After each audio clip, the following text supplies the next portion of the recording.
So yesterday we did a video on aircon on my Mercedes GLE. The difference after the aircon service was only about 1 degree. So it didn't really prove the point I wanted to make. Not as much as I'd like it to. On this car, I reckon there'll be a difference. This one is pulling a lot higher temperatures, although the aircon does feel a little bit cold, so it's definitely working to an extent. But on this one, we'll be able to show you a better difference.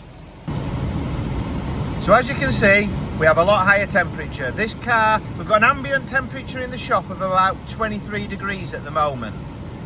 And the aircon in the vent has only managed to pull down to 16.5 degrees. It should always come down below 10. Even in the really hot weather, you'd expect it to be 8 or 9. So this one, the aircon is working because it's dropped the temperature by about 6 to 7 degrees, but it's not dropped it enough. So that tells me that this system is currently working, but it needs a top up in gas, or a service as we should say. So what we're going to do is we're going to get connected to the machine, pull the gas out, and we'll see exactly what kind of difference this makes compared to our GLE yesterday. So again, we've identified the refrigerant as R1234YF, which is the newer style gas. We've put a label on there as we do on all our aircon jobs. The next service will be due May 2028. This one doesn't tell you how many grams of gas it is, so we've actually found it on our auto data, and then we've wrote it on there just for future reference. It's 425 grams. So let's see how many grams come out.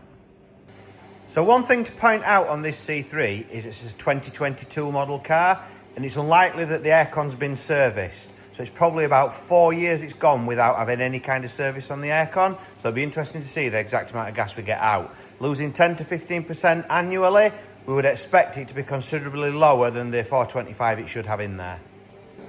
So we're coming to the end of the gas recovery stage, and we've managed to get 334 grams out of the system.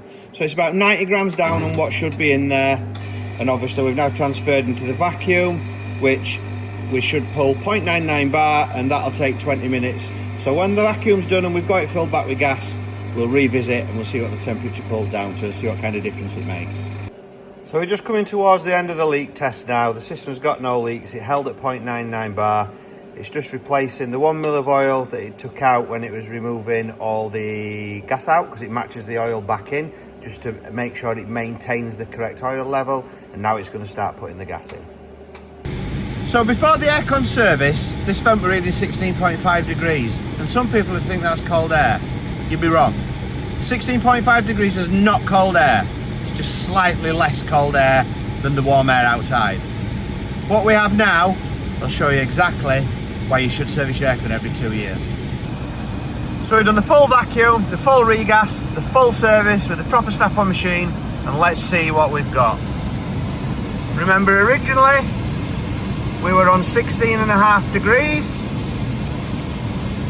We've now got a drop down to 11.3, and that is a 5.2 degree difference. That's a lot bigger difference than what we had on the Mercedes yesterday. This car has been losing refrigerant slowly over 4 years. So it's got to a point where you're getting 16.5 degrees out of the vent, which, because the aircon was working slightly, you thought that was cold air. But it's not fine. 16.5 degrees is not cold air.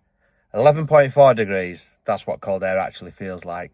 And remember, our Mercedes GLE, we only got a 0.7 degree drop. This C3, about 5 times that. So when your dealer tells you to service it every 2 years, they're not making it up. The gas is going. The question is whether you pay them to do it or you do it yourself. So, are you team it's fine, team Alfred's just top it up, or team full service every time? Drop your answer in the comments. This one will definitely start an argument, and I want to see again which side wins. And if this video has helped you decide whether to service your aircon, don't forget to hit the like button and subscribe to the channel. It really helps us making these videos. And remember, if you're trying to save money on your car maintenance, there's always a way, you just have to find it. Hopefully this video has helped you do exactly that, and we'll see you in the next one.